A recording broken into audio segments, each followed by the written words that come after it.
Hello again, my name's Neil Medland and I'm a professional photographer and photography instructor in Hervey Bay, Queensland. And today what we're going to take a look at is setting up our camera to do multiple exposures or bracketed exposures.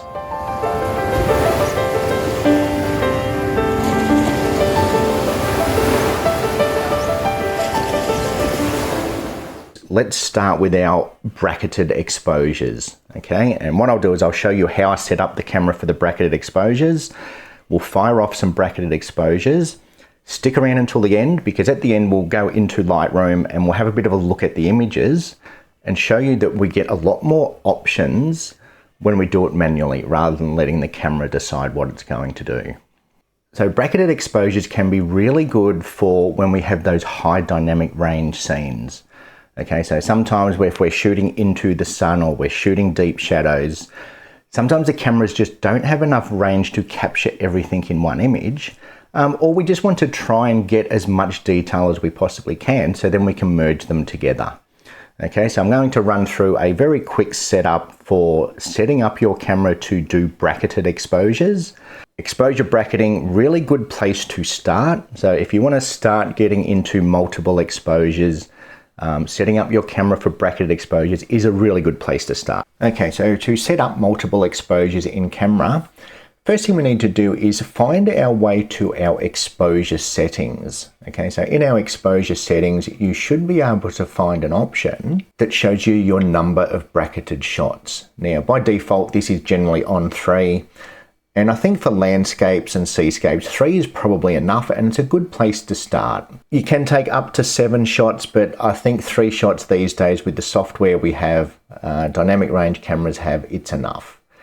Another thing we can do is we can change our sequence. So the way I like to have it is I have my first shot is my base exposure, my second shot is my underexposed, and then my third shot is my overexposed. So that's the plus and the minus. So it'll be minus will be under, plus will be over. And then what we want to do is find our way to our exposure compensation tab or auto exposure bracketing. So AEB is auto exposure bracketing.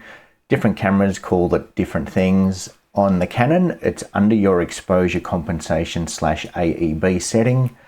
And yeah, just refer to your camera's manual. It may be just under auto exposure bracketing or AEB.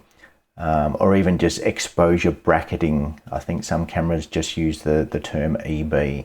Either way, they should all look very similar. Once you get in there, it's just a matter of setting your exposure bracketing to how many stops you want to under and overexpose for. So as we can see here, we've got a base exposure, and then we can go either -2, +2, -3, +3. And then just hit the set button, and that will set it so every time you take a shot, it should take 3 exposures. Okay, so working on a tripod will make blending a lot easier. Okay, so if you're doing bracketed exposures of any sort, I do recommend using a tripod. Can be done handheld, but then you'll need to align your images, and it's just a little bit more time consuming. Using a tripod, all of our images will be aligned, and then all we need to do is blend them together. Set it with your 2-second timer, and you can guarantee that once that timer goes off, it will just fire off those 3 shots. Have a look at our dynamic range. Okay, so if we want to get all that shadow detail, we need to overexpose quite a bit to get underneath the pier. And then we completely blow out our sky. And if we want to get our sky, we need to underexpose quite a bit.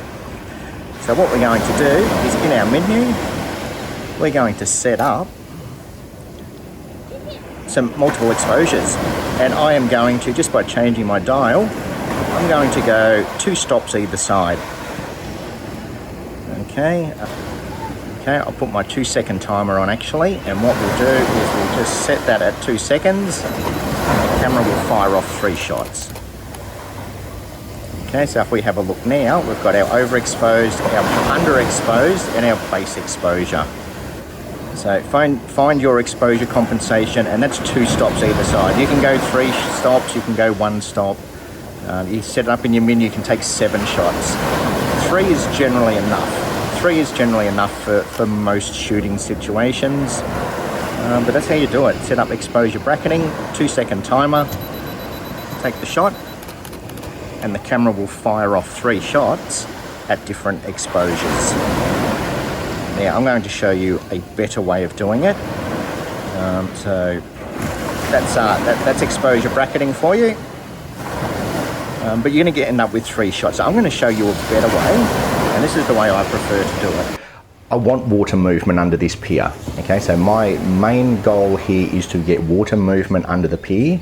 So I'm shooting in manual mode. I've got my camera set to 1/2 second exposure, and that's my main priority. My main priority is getting some nice water movement at that 1/2 second exposure, which I think works really well with this sort of an image. Okay, so now on to manually bracketing our exposures.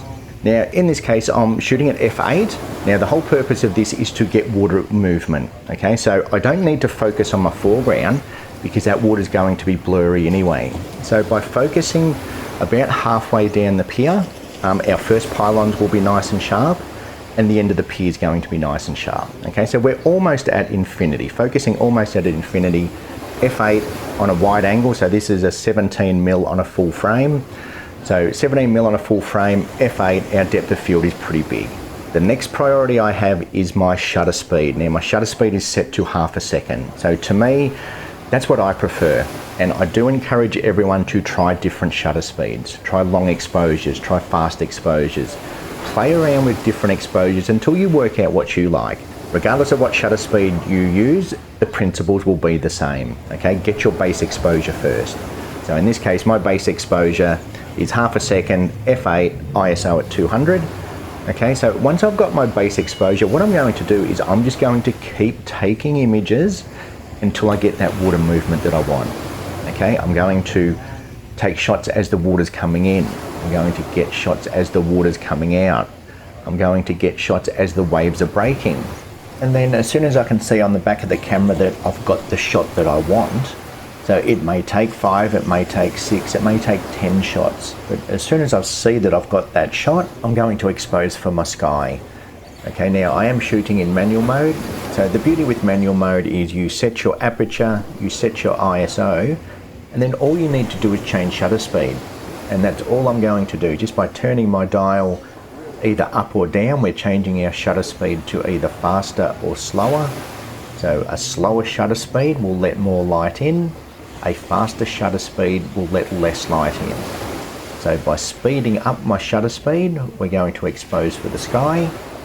And then by slowing down my shutter speed, we're going to expose for underneath the pier or our shadows.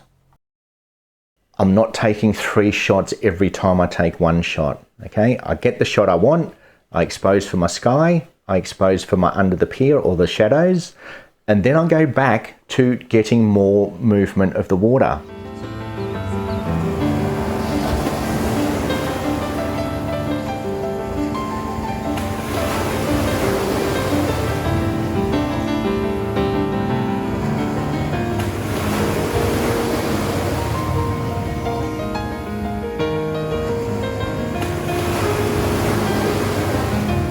Okay, so onto the editing side of things. What I'm going to do is I'm going to run through, first we'll go through our bracketed exposures, where the in-camera bracketed exposures, great place to start for beginners. Okay, and then what I'll cover is the more advanced, where we're going to manually blend our images together.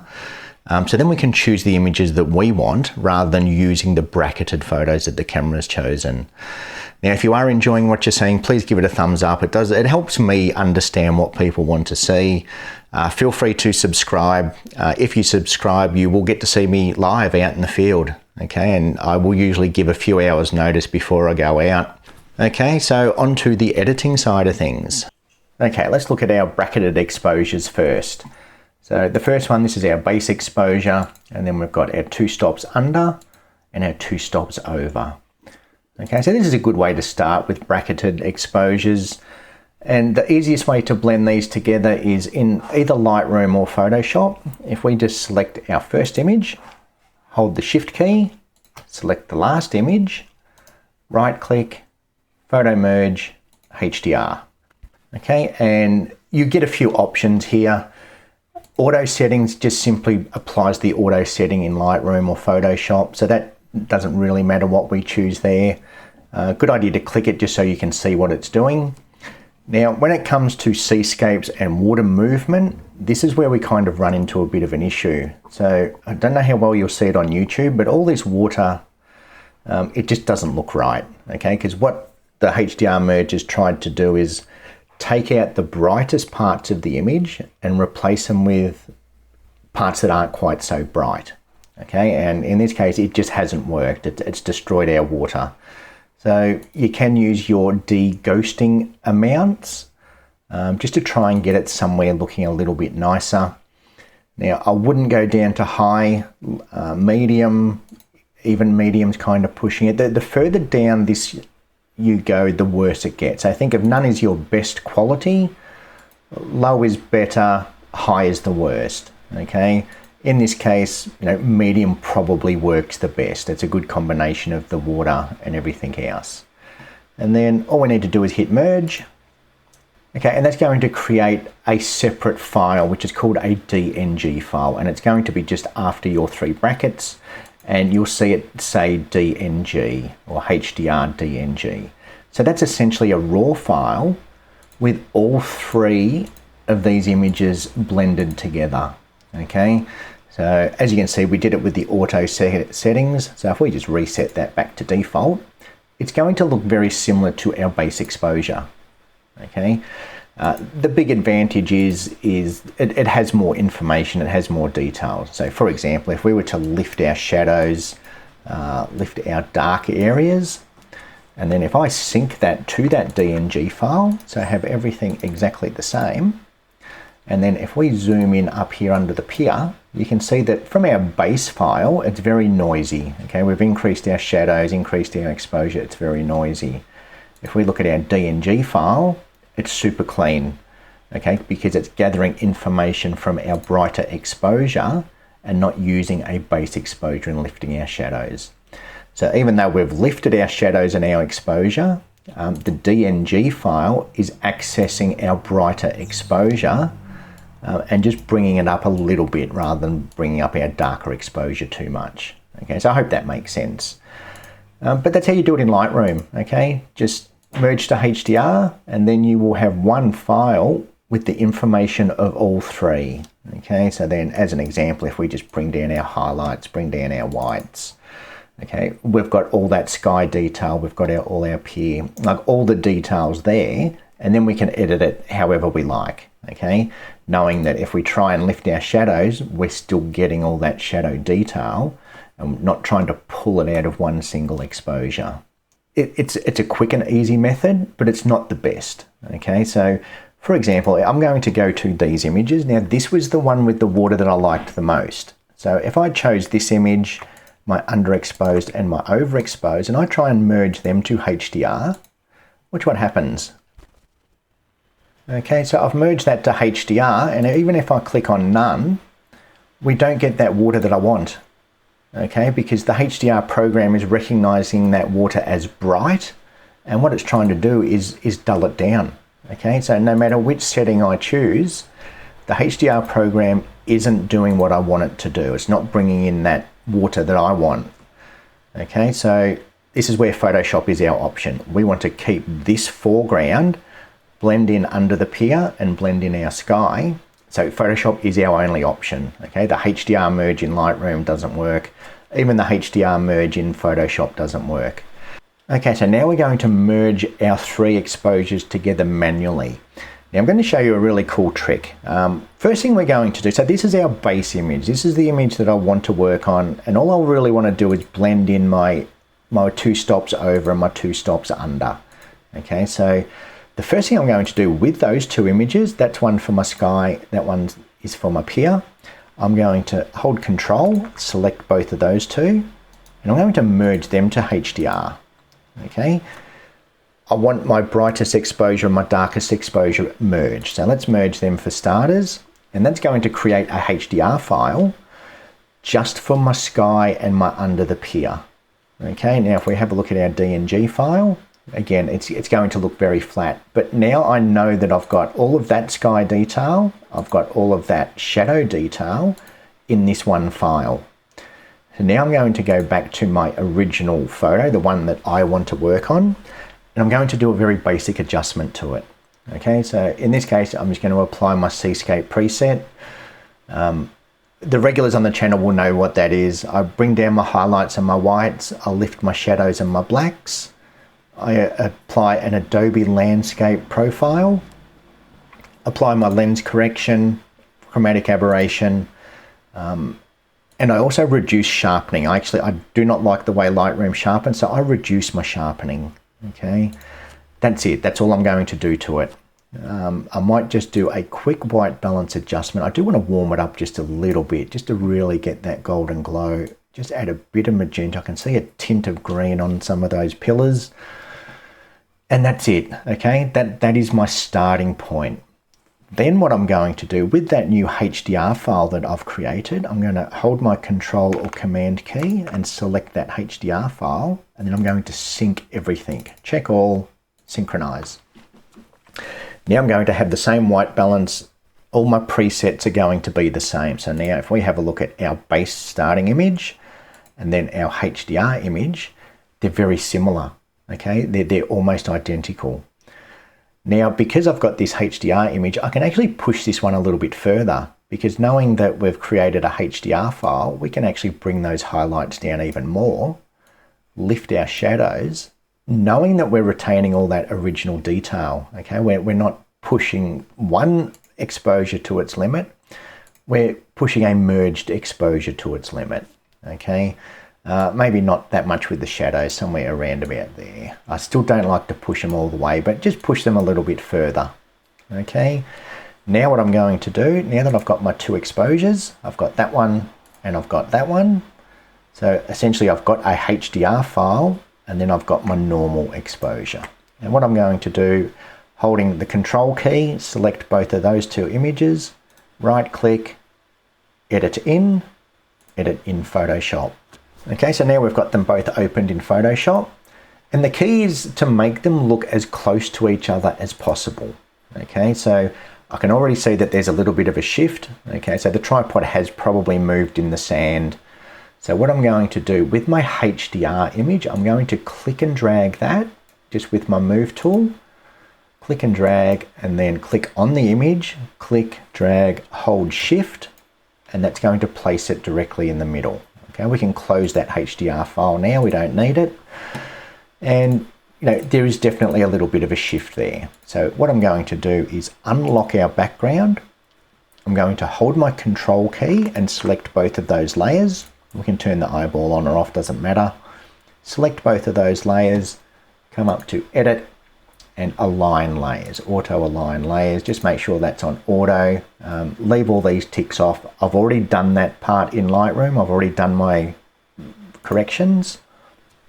Click OK, and that's going to align our images. So now if we have a look, okay, they're perfectly aligned.